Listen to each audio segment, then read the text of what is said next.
Hello friends, आज की class में हम गेट्स के बारे में डिस्कस करेंगे। पहले हम कुछ बेसिक गेट्स की बात करते हैं जिनको हम स्टैंडर्ड गेट्स बोलते हैं, जैसे कि और गेट, एंड गेट और नॉट गेट। और गेट को अगर हम देखें तो और का मतलब होता है समेशन।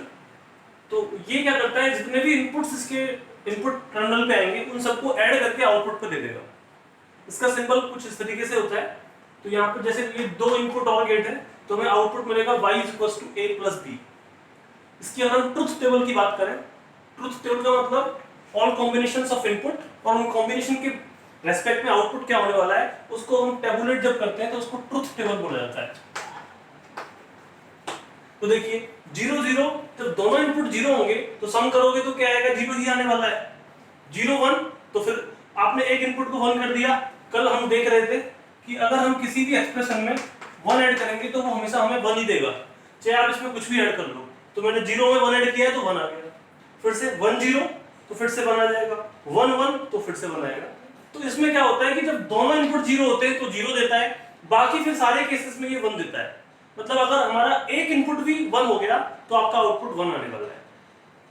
इसको आप चाहे तो एक इलेक्ट्रिकल डायग्राम से रिप्रेजेंट कर सकते हैं। देखिए यहाँ पे एक बल्ब है, यहाँ पे एक बैटरी है, मैंने दो की लगा रखी है, की ए और की बी। अगर मेरी दोनों की ऑफ है, ये भी 0 है ये भी 0 है, तो इस सर्किट के अंदर करंट पास नहीं करेगा और बल्ब नहीं जलेगा, तो आउटपुट 0 आएगा। और अगर हमने एक भी की को ऑन कर दिया, ये ऑन किया ये ऑफ रखा, तो इस ए के थ्रू करंट पास कर जाएगा और बल्ब जल जाएगा। अगर बी को ऑन किया ए को ऑफ रखा तो फिर बी के थ्रू करंट पास करेगा, दोनों ऑन रखे तब भी। तो ये सर्किट डायग्राम हमारा और गेट को रिप्रेजेंट करता है। इसी तरीके से एंड गेट, तो एंड गेट का सिंबल कुछ ऐसे होता है, ये जितने भी इनपुट्स होंगे उन सबका प्रोडक्ट करता है, मल्टीप्लाई करता है। देखिए y आ रहा है हमारे पास a.b, तो आप लिख सकते हो ab और y की ट्रुथ टेबल अगर बनाए तो अगर सारे इनपुट में अगर एक भी 0 हो गया तो मल्टीप्लाई हमारा 0 हो जाएगा, क्योंकि हमने देखा था कि अगर किसी इनपुट का 0 के साथ मल्टीप्लाई करते हैं तो हमेशा 0 आता है। 0 0 तो 0, 0 1 1 0 तो 0, लेकिन अगर सारे इनपुट 1 है हमारे तभी ये 1 देता है। तो एंड गेट की खासियत है कि जब सारे इनपुट 1 होंगे तब ये 1 देगा और बाकी टाइम पे 0 देगा। और गेट की खासियत है कि जब सारे इनपुट 0 है तो 0 देगा, बाकी सारे केसेस में 1 देता है।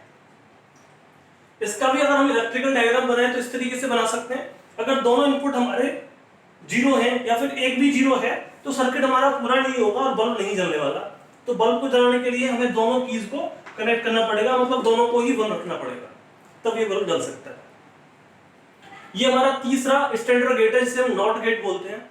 नॉट, जैसा कि नाम से ही आपको समझ में आ रहा होगा कि ये इनपुट का अपोजिट कर देगा। इनपुट को आपने बोला यस तो वो नो करेगा, आपने नो बोला तो यस करेगा।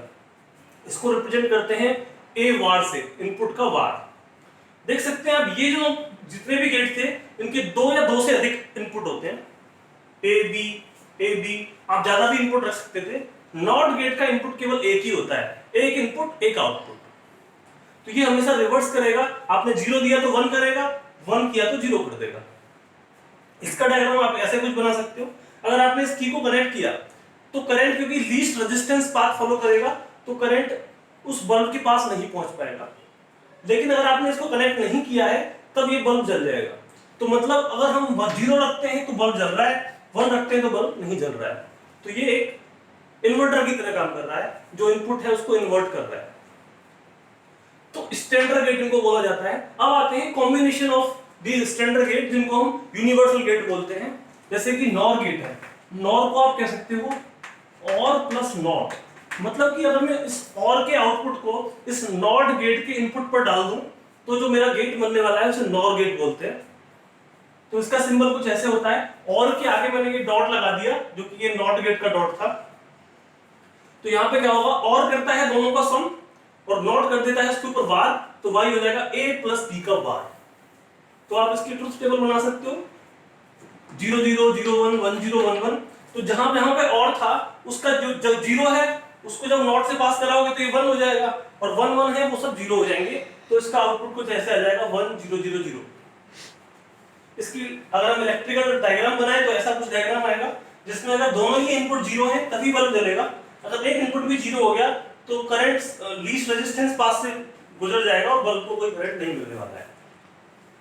तीसरा है नैंड गेट। जिसमें हम एंड और नॉट को कंबाइन करते हैं, इस एंड के आउटपुट को नॉट के इनपुट पर देते हैं, तो क्या होता है, एंड करता है प्रोडक्ट और नॉट कर देता है उसका बार, तो y हो जाएगा a डॉट b का बार।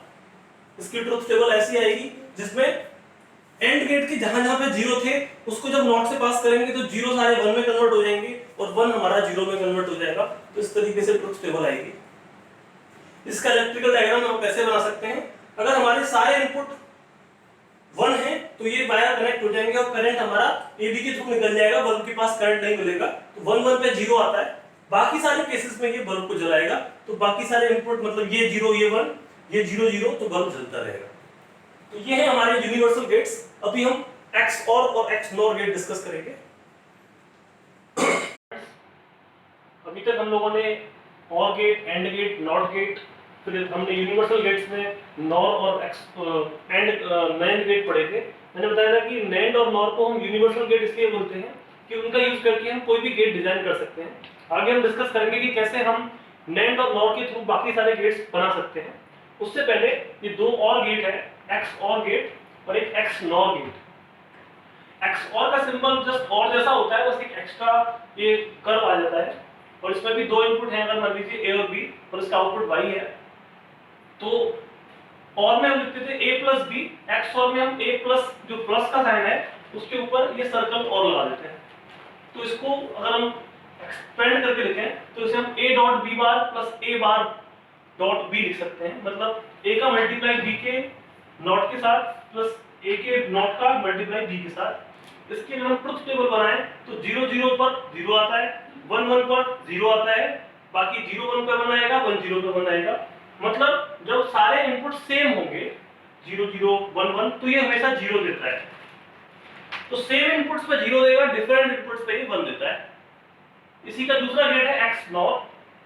तो हमने क्या किया, इस एक्स और गेट के आगे एक नॉट गेट और लगा दिया, सर्कल से आप समझ सकते हैं। इसको हम a डॉट के ऊपर सर्कल से रिप्रेजेंट करते हैं और चाहे तो इसे हम a x और b का वार भी कह सकते हैं। तो x और a x और b को अगर नॉट गेट से पास किया तो ये हमारा x नॉट बन जाएगा। इसको हम कह सकते हैं a dot b plus a bar dot b बार। और इसकी अगर हम ट्रुथ टेबल बनाएं तो देखिए 0 0 0 1 1 0 1 1, तो जहां पर हमारे इनपुट सेम है, 0 0 है या फिर 1 1 है, तब ये आउटपुट 1 आता है, और जब इनपुट डिफरेंट है तो 0 आता है। ये सेम इनपुट्स पर 0 देता था, ये सेम इनपुट्स पर 1 देता है, ये आपको याद रखना होगा।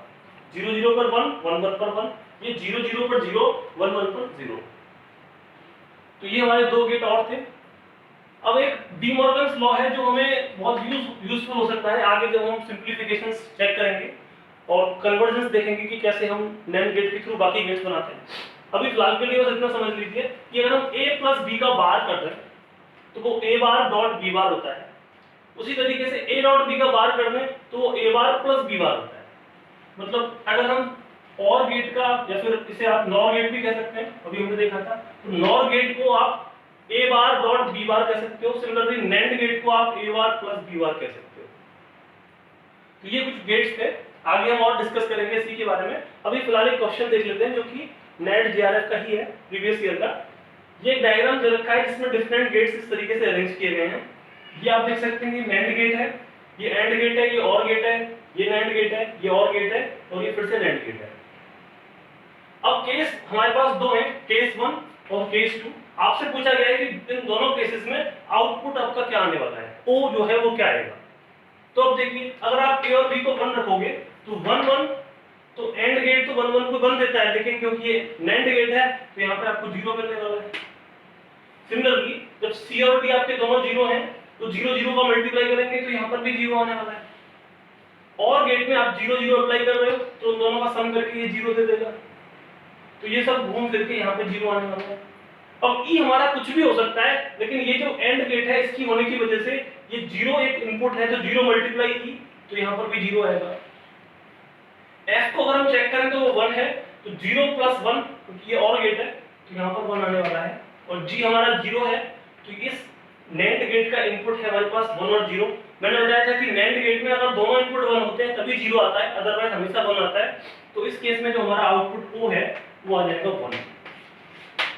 ये ओ है, चाहे तो इसको आप आउटपुट समझ सकते हैं, 0 ना समझना। दूसरा केस देखते हैं इसी में, ये सारे जो आउटपुट से हटा देते हैं। ए और बी दोनों जीरो है, तो 0 0 तो यहाँ पे 1 आने वाला है नैंड गेट में। अगर 1 1 है तभी 0 आएगा, अदरवाइज 0 1 ही आने वाला है। सी और डी हमारे 0 है तो ये फिर से 0 आ जाएगा। 0 + 1 हम करेंगे तो यहाँ पे और गेट आपको 1 देगा, तो ये 1 आ जाएगा। ई हमारा क्या है, ई हमारा 0 है, तो 0 और 1 दोनों मिलके एंड गेट है, तो ये 0 आएगा। एफ भी हमारा 0 है, 0 0 दोनों मिलके हमें 0 देने वाले हैं। और जी हमारा 1 दे रखा है, क्योंकि ये 0 है ये 1 है, तो फिर से जो नैंड गेट है वो हमें आउटपुट 1 देने वाला है। तो इस केस में भी जो आउटपुट है आपका वो 1 आ जाएगा। तो इस तरीके से हम डिफरेंट जितने भी गेट्स हैं उनका अगर हमें पैटर्न पता है कि किस तरीके से आउटपुट आता है, तो सीक्वेंसली चलते चलते हम सारे आउटपुट्स कैलकुलेट कर सकते हैं। आगे हम और डिस्कस करेंगे, अभी के लिए इतना ही है। Thank you.